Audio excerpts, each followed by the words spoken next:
And we're live. Well, all right then. Hello, everybody. Hello, Adam Blake from Well, H2O. that's me. uh, and Shelter too. Yep. That was me. Yes. I will put this here to people don't know. That's not a real cooperation Yeah. here. Look at that. Yeah, I really thank you for accepting my invitation. And no, it's really cool talking to you, especially during these crazy times, because I think especially during these these times, we need kind of like a positive energy, Mm-hmm. you know. 100%. That's what I always love about Stray Age, or this PMA, a positive way of thinking, is that kind of prepare you for a moment like this.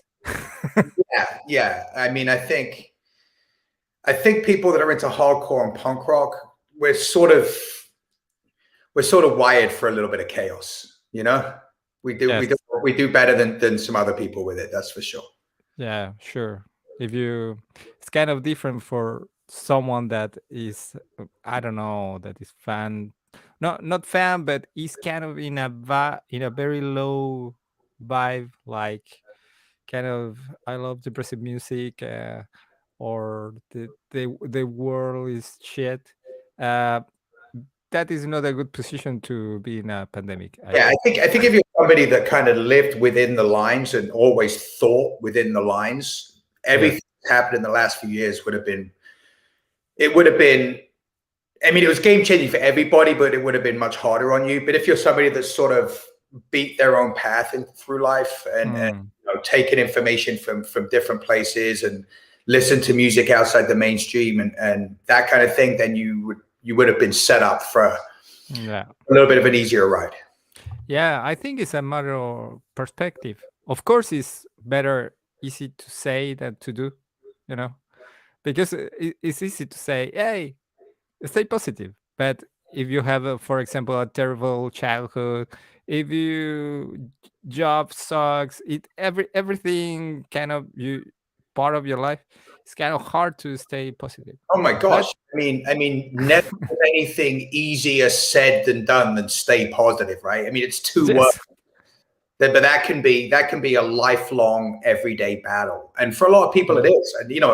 And in fact, for everybody, it is. Like, I don't know a single person who wakes up every day and is completely positive about everything. I mean, we all have our struggles, but yes, it's almost just it's almost like taking a step back and looking at yourself from the outside and just doing your best to keep things moving forward on a day by day basis and keep your head in the right place. But nobody has good days all the time. I think that's yeah.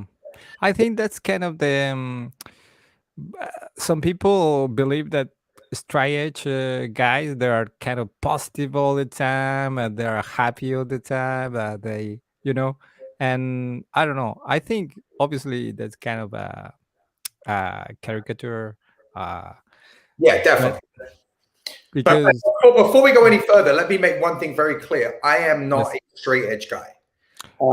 me neither. I feel like a lot of people have assumed that I'm straight edge because of the two bands I've been in. They've both been fronted by essentially like straight edge scene icons. Yes, I myself am not straight edge, so just it's not a problem because for me, be straight edge is more, well, of course there are people that follow that kind of to the letter, and but for me it helped to create like a reference, like a kind of a positive reference, because they're so on the other side, like, I don't know, with metal and rock, that kind of ways of I don't know, like, it's kind of like the culture, like drinking, kind of self-destruction, and in the other side you have like, like the other opposite. So in the well, middle, maybe you can find some yeah. kind I of mean, balance. I think that's sort of a misconception, right? Because you do have straight edge people that are very unhappy and very bitter Sure. and very miserable, and you have people that take drugs or drink alcohol. They actually are like blissed out on life and are really Yes. in a good place. So I think that, the truth is that whether someone chooses to engage in getting intoxicated or not, there's a lot more going on that decides whether that person has a positive or a negative outlook on life. Yeah, for sure. No, Yeah. but I completely understand. So I would like to, I don't know, try to know how you arrived to the hardcore scene or in music in general. It's Oh, like oh, music that always was a kind of your thing. no, not at all. So as a kid, I was I was what would be considered in America to be a nerd. Like I was in the Dungeons and Dragons club, and I was a huge like martial arts movie fan, and ninja movies and kung fu movies. Those two things were like the two things that my entire life was about. And then at Dungeons and Dragons club one day, my friend Matthew, he lent me a cassette of it was Dio's Last in Line album. Mm. And I remember going back home to my house and listening to it in bed after the lights are out on my headphones and just being blown away because I'd only ever heard like mainstream music up to that point and big kind of like arena rock stuff. And it blew my mind. And I was like Yeah. a drug addict. I went to like the next time I saw him and I was like, don't got any more of that? Give me another one. And then he gave me Iron Maiden's Live After Death album. And that was it.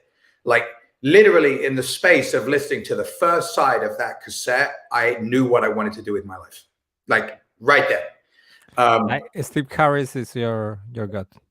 Yeah. It was just like it was like a religious calling almost. And then I basically burned my bridges. I stopped going to school at 15. I told my teachers that what they were teaching me was not going to be useful for the life that I wanted. And thankfully, so far, I've been proven right.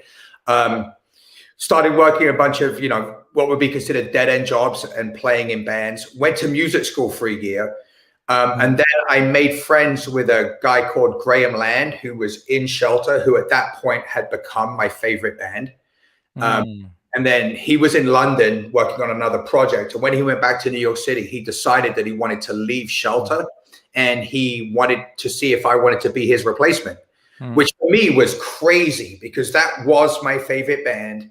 I looked up to the How dudes. do you jump from Iron Maiden to Shelter? Okay, That's a- that up. So this is a funny thing about straight edge music. Straight edge music is the best music to get drunk to because it's so positive and it's like it's all sing-alongs and finger pointing and yes. and so I was at my friend Will's house and we were drinking big plastic bottles of beer.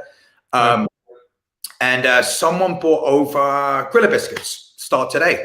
And Let's start today. that record's like it's like crack. You hear it and it just you're addicted to it. You want another hit. It's got such a great energy to it. So Yes. that was my gateway drug into hardcore. And from there, like one of the things that hardcore did was it kind of started me thinking and about different things, and it started educating me a little bit. Like up until then, I didn't know anything about vegetarianism. I didn't know anything about straight edge. And metal had informed me all about the devil and and stuff like that, but I didn't like hardcore taught me new things. So I started to adopt some of those things into my own life, like a lot of people do when they first discover the music. They It's realize, exactly what I was trying to say before, because I started also like a metal guy, and for me, all my reference was like, I don't know, like Slayer, Iron Maiden, that they're really intense music, but I don't know. Then when I discovered kind of hardcore, and especially like you, Gorilla Biscuit, uh, was like so different because it was the other side of the spectrum. Was like very very energetic, intense, but positive. It was kind of different. it felt more attainable. Like I still love Iron Maiden, but to me they're gods. You know what I mean? On Mount Olympus, Yes. and hardcore bands were like. It was sort of like me and my friends, just a level or two above us. You know what I mean? Like Yes. connect with it. You felt like it was like peers more than rock stars. Um, Yeah. and that really resonated with me. And then, so Mm. that was getting into hardcore. And then back to the story about how I got in Shelter. Graham invited me Yes. to go over to New York City at the end of 1994 to Mm. try out for Shelter. And I learned all the songs. I was, super focused on trying to do the best job I could. I flew out. It was crazy experience, like living in a Hare Krishna temple for a week and hanging out with all the people that were my heroes. And we did the practice, and then I got the gig, and then I went home, grabbed my bags, and came back, and been here ever since. Wow, that's Yeah, crazy. Well, and you were not kind of scared to move? dude, I was terrified. Kidding? Oh my God! Yeah. Like and God bless my parents, because not only am I moving away to join a band, I'm moving away to join the fucking Hare Krishnas. Sorry, Yes. like I was swearing. Like, and my Yes, of parents course. were totally okay with that. They were totally supportive, which was awesome. I mean, um, and yeah, I mean, the first night I went to New York City, I remember getting off the subway station by the temple, and this is when Brooklyn was a very different place to it is now. And the Mm. first person I saw was a homeless person with no pants on, naked from the waist down, just screaming at the sky. Wow. Oh my God, I don't think I'm going to do this. And then I woke up the next day and someone had been shot across the street. So I was like, I don't know if I was way out of my depth. But like that's the thing with dreams, right? You got to chase them no matter what. Sure. So what's kind of different because there are some neighborhoods in England that are kind of really tough. Was this was like It's next just level? yeah, Next level chat? it's just very different, because in 94 the world still felt a lot bigger than it does right now. I mean, with the internet, it feels like everything sort of, and the way the world is, it starts to feel like Mm. everything very sort of, we're all a lot closer. But I mean, when I first got off the plane and left the airport and I saw a yellow cab, I'd only ever Mm. seen those in movies. It Yes. literally felt like I had entered a completely different world. Like I'd stepped inside my TV and I was walking around an episode of Starsky and Hutch or something. Sure. It was wild. And once again, like 90s New York, mid 90s New York, especially in Brooklyn where the temple was very different to it is now. It Mm. was an extreme, it was it was it was a little crazy, but in the Yeah, best for sure. way, in the best possible way. And you were already you knew already how the Krishna Yeah, so I'd been, work? like I said, like punk rock, hardcore had opened my mind to certain ideas. And one of those Mm. ideas was spirituality. And one of the things I liked about Shelter a lot was a lot of the time they would ask questions. They would like plant a seed without necessarily overtly giving you the answer. And, Mm. and, I started being a bit of a seeker myself, and I did find myself going to the temple, and they would have these big Sunday feasts. And the Sunday feast was sort of like, it was a hang for all the hardcore kids. You know what I mean? We would all Mm. go and eat vegetarian food and have conversations and that kind of thing. And that's where I met Graham. So I knew the basics of what temple life would be like. Mm. Uh, but I had no idea what I was really getting myself into when I moved into the temple properly. Like it's like being in the army, man. It's Yeah, there serious could be business. very strict. Oh yeah. I mean, it's like even if you don't want to follow the lifestyle 100%, just Mm. by the environment you're in, like you're going to get woken up at 4 o'clock every morning by people chanting. You're Yes. going to like have these, you're going to these classes, and there is no toilet paper, there is no hot showers, there is Yes. no privacy. Like you sort of have to it's austerity, but it's Mm. good for the soul, I think. Yeah, no, but I experienced it just once. Yeah, it was I would say how these people do this every day. Oh, we didn't just do it. So that was off to But an I think on yeah, you on get used to we it. would stay at temples. So Mm. for 18 months, like I spent more nights in temples than I did it. Yeah. Yeah, No, but for me, that's great because in a way it proves you that you can live with less comfort that absolutely. you are used to.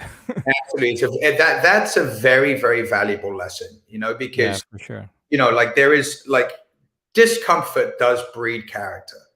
Mm, Putting yourself through things that are going to challenge you, whether it's, like in the temple, my bed was wood, a mm, tiny little mattress and one blanket and no mm, heat. So it's freezing in the winter, or a hard workout or whatever it is. Like pushing yourself into austerity will ultimately help you grow. mm. Yeah, no, for sure. So I'm sure that was a great experience with Shelter. How long you play with them? I played with Shelter from I got the gig right at the end of '94, and I was in H2O mid '96. So about 18 months ish with Shelter. Yeah. And I was fortunate. My timing was great. I quit Shelter like right when we were going to do the Mantra album. So I slid right in, at a really good time to be in that band. Oh, that's awesome. How H2O show up in your life? So Shelter.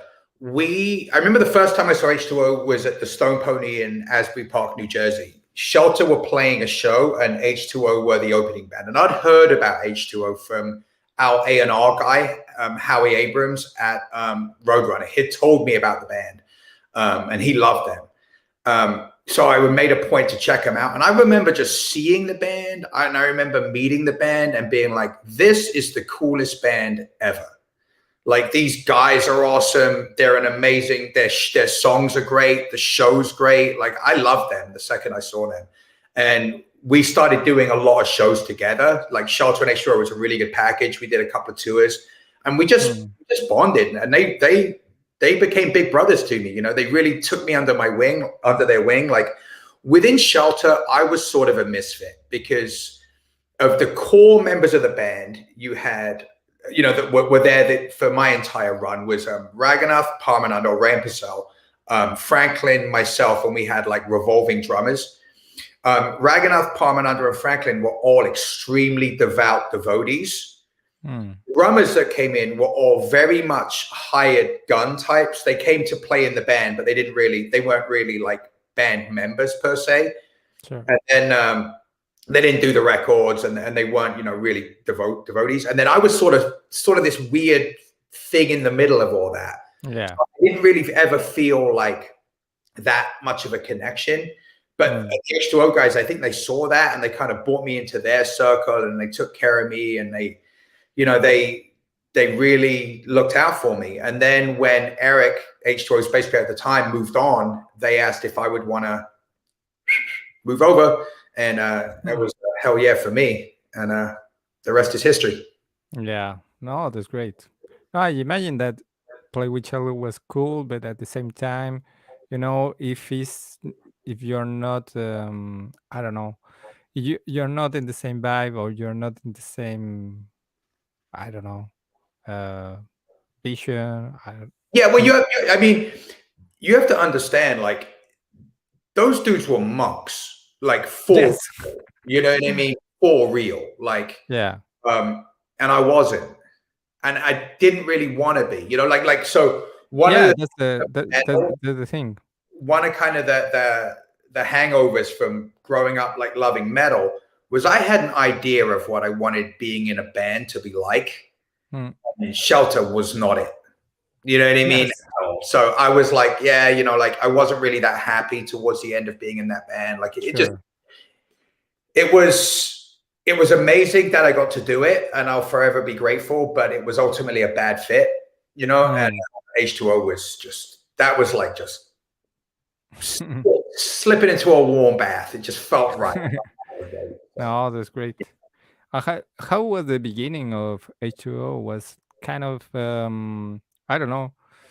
It start to grow very quickly or start Yeah, to we, building. we had we had we were fortunate that a lot of bands really looked out for us. Like Mm, Mighty Mighty Boss Tones would be the one that leaps to mind right out of the gate. They gave us a ton of shows and took us out. And this when the Boss Tones were like really doing really Sure. well. They really put us on, and the Misfits did, and Pennywise did, and all these bands, and that's not to say all the hardcore bands. The New York hardcore bands that kind of looked out and bigged us up. Like we got lifted up by a lot of people. Yeah. Because my memory, there was a moment that H H2O was like one of the m- almost mainstream we hardcore knocked bands. on the door, yeah. We knocked on the door, but their door didn't open. I mean, that's a pretty common story, right? Like, we did late night TV in America, one of the biggest television shows, and we were on, main stage Warp Tour and all these things, and Hmm, it was all great, but there's only one Blink 182, you know what I mean, and only one Green Day. There's not many bands get to climb all the way up there, but I'm sure. very happy with the way our career's gone. It's been Yeah, no, for sure. But anyway, I think, well, you're definitely, even if you are not had the radio time of Green Day or Blink 182, you're kind of at, at the same level and still keeping a little bit of the, I don't know, like the respect of the hardcore scene. Yeah, and more importantly than that, like a little bit of self respect, like, and as a Mm, band, like, I hung out with Toby yesterday. I mean, we spent the day hanging out together. It was amazing. You know what I mean? mm, It's like we're still. It's never just been business. You know what I mean? It's like we're still friends, and and sure. that's priceless. Yeah. I'd take that over like a platinum record any day. Yeah, because it's so hard to find the right fit with a band, because it's like relationships, if you don't find the right person, to have a personal relation, like a woman, even if it's, for example, someone pretty, but the character is not not the right fit, it will be, can It, become a nightmare. It's true. Like a band is more than just the sum of its parts. Hmm, Like nobody in my band is the greatest musician in the world. hmm, None of us are like going to be on the cover of Guitar Magazine or Bass Magazine anytime soon. You know what I mean? But like when we get together, that energy and that vibe, it feels magic. yes. It's something special. It's Yeah. us. It's us. Yeah, no, for sure. And you guys have played in France many times already, or? Played in France, yeah, and met tons of times. Yes, Tons of because times. yeah, I saw a video when you play at Hellfest. Dude, I love going to France. Me and my wife had our honeymoon in Paris. Like it's like yeah, I love France. I can't wait to go back. And Really. what do you love about France? I mean, I put it Like, just when my wife and I will usually start our Sunday morning with an Apple playlist of French music. really? Yeah, and Okay. I like French food. I'm a big fan of parkour. I like watching it. That's French. Savate, which is French. Ah, You guys got your own, and Lacan. You guys got your own martial arts systems. Um, yeah, it just, and I feel like it's more of a Paris thing specifically because mm, Paris is definitely its own thing. But like when I go to Paris, I feel like it's like two vibes that just tune into each other. Like I'm like, oh, I feel good here. Like it just something yeah, about that rhythm of that city sits really well with me. You sure. know, I love it there. Like I would. It is on my list of cities I could very happily live in. Mm. Yeah, no, Paris is cool, but well, for me, it's kind of like a little bit like New York because it have a Yeah, very cool side, yeah. but It's have art, a it's got art and edge. You know what I mean? Like yes. a city has both, and Yes. Paris definitely captures that. And I like Yeah, the other place we've been in France too. It's got mm, like it's a nice feel. It's a sure. nice vibe for You sure. you have any funny story? That's something because sometimes the language is the, Um, the the the language barrier could no, be. I No? mean, the only stories I have, like we have a really good friend in France, Fred Tempier, who always takes really good care of us, and I really have funny stories, but yeah, I don't know. Nothing's leaping in my Just mind. good, You call me. just good memories. No, my memory's terrible. But my memories of France are all wonderful. Like it's always been, the shows have always been good. The hangs have always been good. The kids have always been good. It's Hmm. I mean, Hellfest is in France, right? Yes, Yeah, Hellfest was fun. I remember it's seeing one of the biggest metal festivals in, well, in Europe, but in Rusty, France, there's no bigger than that. Rusty had a disagreement with the security guys backstage. I remember that. Really? Yeah, they What were happened? not being gracious, and he does not put up with shit like that. So, um, Come yeah, again? I didn't I didn't get that. What what they were happened? not being very friendly. The security guys Yes, with you or with your friends or I believe with our guitar player, and he ended up having angry words with them. But cooler heads prevailed, and everything went on okay. Well, seamlessly. that's weird because usually you hear friends that people always say, "I'm sorry." Yeah, That's the but word. you have good people. You know what I mean? I Even in a mosh pit, you check. know. I don't know the situation. But anyway, moving on. Moving on from the Hellfest situation. Yes. Um, Um, no, I wanted to ask you because I saw. Well, I'm a kind of a wrestling fan, and I saw CM Punk uh, have a kind of a connection with yeah, H2O or something. CM Punk is he's a straight edge guy from Chicago. He loves punk rock, Sure. hardcore. So yeah, we've hung, and he's been around the scene for a long time. Hmm. Yeah, it's real. Yeah, because I think maybe some people that are questioning if he's real or it's just kind of a character. Dude is 1,000% real. Yeah. No, I saw a video that was singing with you, singing with you guys. It was like, He's done guilty by association a few times with us. yeah. In that ballpark. Association. Yeah, yeah. Yeah, no, that's great. No, that I think that was also cool that in the wrestling world was kind of a positive um example for kids, for Well, example. I mean, it's definitely a counter programming, right? I mean, modern culture is definitely, there's a certain emphasis on intoxication, and Mm, getting drunk and partying. And I think in wrestling, that's something really prevalent too. mm, It's good to have that dissenting voice, yeah, for sure. at least to Look, offer a second option for people. And he was definitely doing that in wrestling. He was yeah. introducing ideas to people that they may never have been exposed to. Mm. No, for me, it really, like I say, I'm not a straight edge, but straight edge really give me a different perspective. So, for example, when sometime I was drinking with my friends, and everyone was kind of, keep drinking and getting completely wasted. You know, I was kind of this reference that say, yeah, no, but that's okay. I think I will stop now. Yeah, I wish I had that. Jeez. I for years that was the guy drinking himself wasted. Um, but I haven't If done that. you were a fan of metal, that's kind Yeah, of the culture. that was the hang up with Shelter. Like this, I wasn't what I wanted. Like being in a band to feel like. Yes, I mean, I wanted to be a guy on the road partying hard. You know what I mean? And yeah, I got to be that, and it was like amazing. Lemmy. Like Lemmy, there you go. I just like Lemmy. Mm. That's what I wanted. Yeah, no, for sure. No, but I think it's like everything in life is good to have a balance. You know. Yeah, that's definitely the key.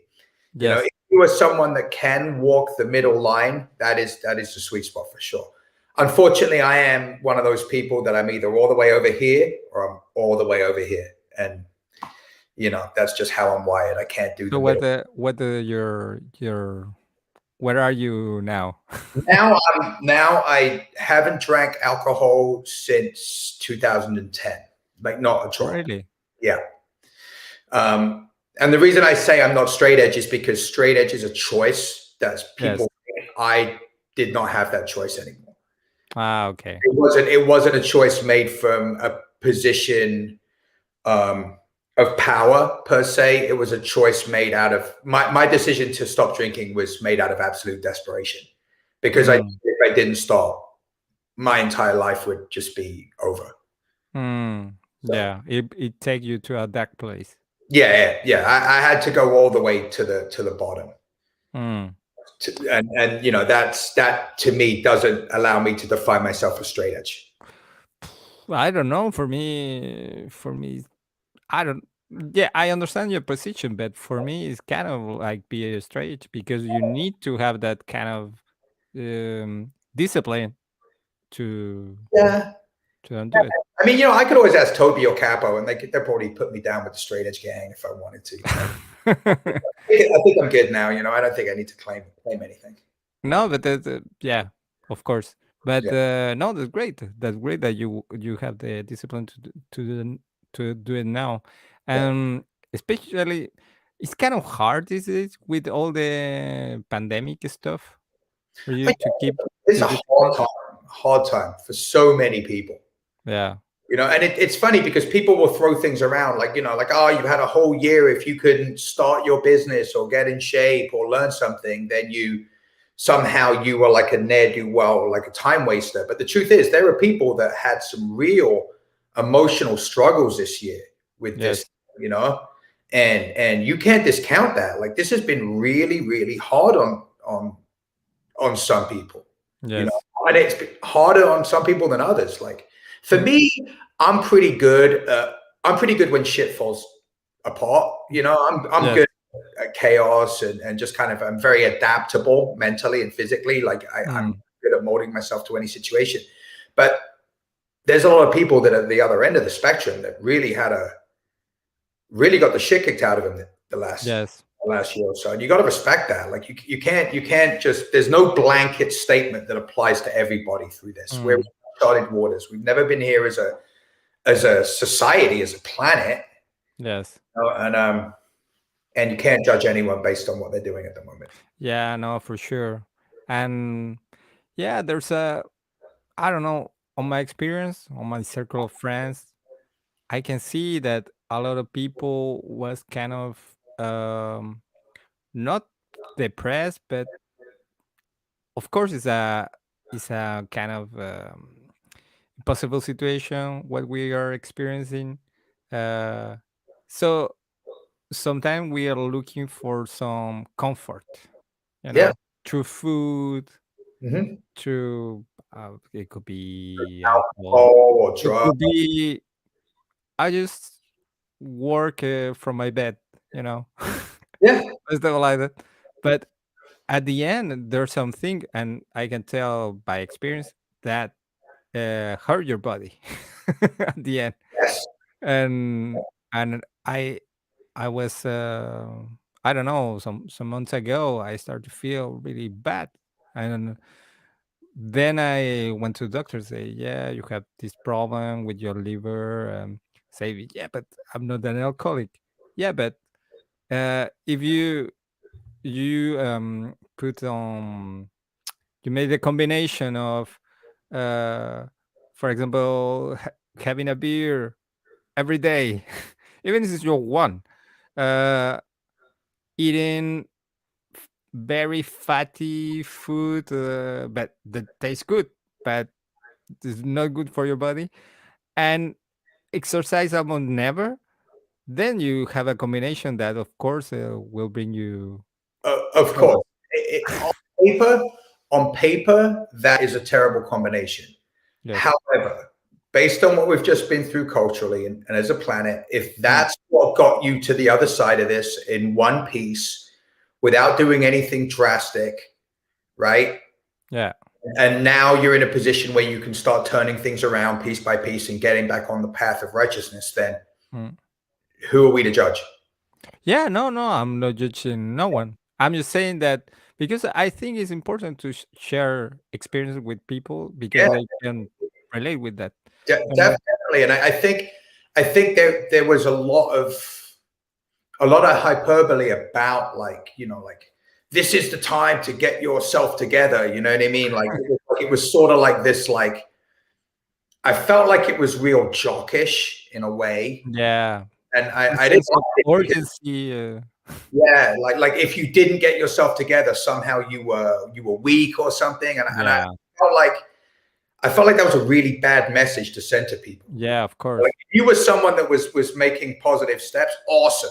Mm. But you don't need to judge those that are barely hanging on Mm. to all this. You know, you Yeah, know, for sure. It's all about perspective because it's easy to judge when you're not affected by by depression or by yeah, I don't know. Uh, so it's easy to judge. It's like just do it. It's easy, right? but you have to have a little kind of empathy to put yourself in Yeah, the other side. yeah. And yeah, I Because there are a lot of factors in play that when we started going through this whole pandemic, mm, lot of when we went into lockdown, like there's a lot of things going on inside people, a lot of fear, mm, confusion, a lot of mixed messages that they're getting from whoever they're following and whatever news sources that they subscribe to. Um, and and it's really hard to blanketly make a statement about somebody and where they're at mm. because of all that. Like it's just too confusing. It's uncharted waters. Like we've as a planet we've never been through this before. No. Um, so yeah, And but we're do almost you? over. We're almost through it now. Yeah, yeah, yeah. The other side. Vaccine, everything. No, it's start to looking better. Yeah, definitely looking better. Yes. And when this this stuff just happened, you guys you have already like a tour plan, like dates. Yeah, so we had so the way the music industry works is you have to plan things months in advance in order Yes, to do a tour. that's a So lot. That's something that a lot of people don't understand. They say, yeah, "Oh, it's a you've got, tour." you've got to plan everything out months in advance. And because, of course, nobody knows what's happening in the future at this point, we booked a European tour that was scheduled for August, close to the end of last year. We booked it. And obviously now that tour has been cancelled because we're not going to be back. To any kind of normal by then. And now we have shows booked on the East Coast of the United States for October that we really hope will happen. And I'm feeling pretty confident that we'll be able to do something then. Mm. Um, but yeah, like you see it. Like I saw today that Sick of It All had to cancel their tour. They would actually think they were doing a tour with Agnostic Front. They had to cancel that, but they booked that like 7 months ago because people are hoping that Yes. 7 months from when they book it, that things will be normal. But of course, they're not. We're not there yet. So Yeah. yeah, that's the way that the game is played. You got to plan in advance. Yeah, for sure. No, I hope the thing will get will get better. And how is the situation in United States at the moment? Is looking It, good? yeah, it's not just looking good; it's feeling good. Like you can feel the energy is different. I mean, a lot of people are getting vaccinated. And a lot of people have had coronavirus and have come out the other side, so healthy. So they have the antibodies in their body, in Mm. them. Yeah, where everything feels like it's moving in the right direction and it's moving pretty quickly. Ah, that's great. So that's why I think October is very realistic for us to actually be able to play some shows. Hmm. No, that's amazing. How I about hope. France? How's France? No, Yeah, not the same. No, there's a kind of problem with the vaccines because the, they they bought some vaccines that have some issues, so they have to kind of return it or destroy it, or so they are waiting for a new batch. but it's really really slow. And there are some regions in France, like Paris, that is in quarantine. The region where I live, we have a curfew at 7 p.m. So, but I don't know. Here in Southern California, where restaurants are allowed to have people inside, but obviously very limited numbers. Mm, Gyms are open, also limited numbers. So things are starting to feel like a little bit more like there's these moments that feel normal. Like I said, I was yeah. hanging with Toby yesterday. We went out for lunch. We were in a restaurant eating Oh, at a that's great. table with friends, and it felt, felt very nice. Yeah, a little bit more normal. Yeah, it was like, okay, I missed that.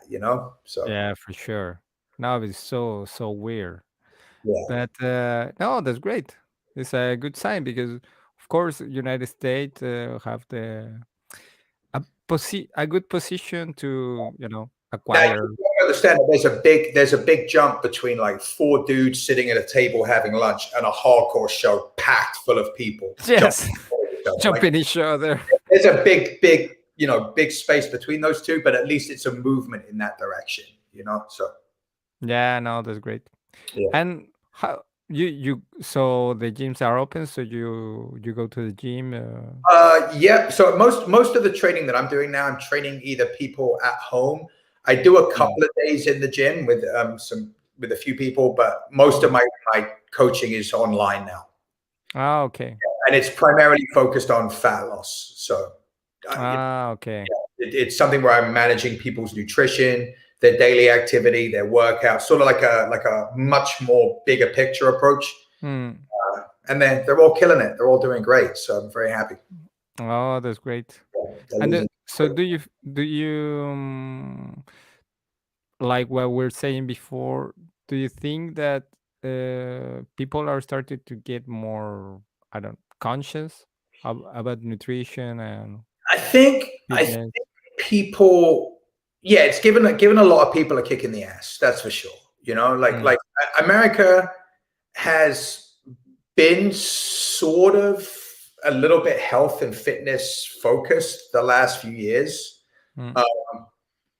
But it's been in a sort of a twisted way, where it's all about like somebody with six pack abs or Ah, yes. It's not about health. It's yeah, more a little bit about that about the extreme muscles. aesthetic, exactly, which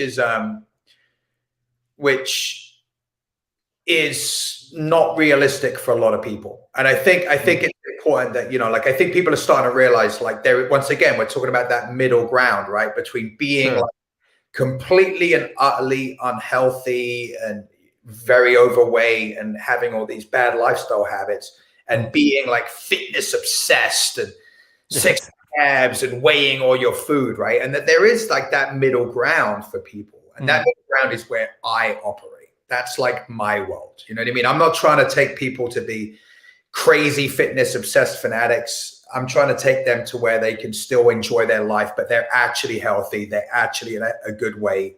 They have good energy, and they live without pain. Oh, that's awesome. So people that want to follow your courses, Um, how so they can find you? the best thing to do is you could either sign up for my email list. I send emails out a couple of days a week. They're designed to have things in them that you can actually do, right? Practical information. You can sign up for that at adamblakefitness.com or just follow me on Instagram, adamblake007. And I post a ton of fitness content there too. See, the fitness and the band, to me, they're two halves of like the same idea of trying to put something good into the world. So Yes. it's like No, they're both part of the same. I think you're doing it. Thank you. And I was watching your Instagram, and it's great that you're sharing some kind of exercise that people can follow. Yeah. Are not really really complicated. No. So It should be we, for all the magnificent technology we have in this world, we're animals. Before anything else, we are animals. there you And go. there I am. And like all animals, we need certain things. We need exercise. We need healthy, nutritious food. We need sunlight. We need play, Yeah. and fitness and health and physical culture help you cultivate that and develop more of that. There you go. Look at me. Look at me Yeah. doing plank stuff. There you go. So that's something. If you can do planks, this is kind of the next step for you in that video. Thank you. Yeah. Look at me. No, you look great. I filmed it right where I'm sitting right now, probably in the same t-shirt too. Um, So, well, I'm freeze. I'm free, you were so thinking about something in that. yes. I was amazed by your exercise. I don't know, something weird happened. Back. We're back. But anyway, oh, now I'm returning. I think maybe it's the screen I'm sharing. But anyway, so stop screen. Are you still So frozen? I really, You're moving. I see you moving. yeah, I'm moving. So I really thank you for your time. Hey man, For, great. Thank you so much. yeah, and yeah, we will follow you on Instagram and try to do Looking forward all the to exercises. everybody in France. Yeah, for sure. That would be wonderful. Shout out to Fred Tempier, the French ambassador to New York Holocaust official. And yeah, stay healthy, people. Stay healthy Yes, I'm positive. and positive. Do your best. All right, brother. Yeah, Thank you so much for having me on today. no problem, man. Bye. Okay, bye.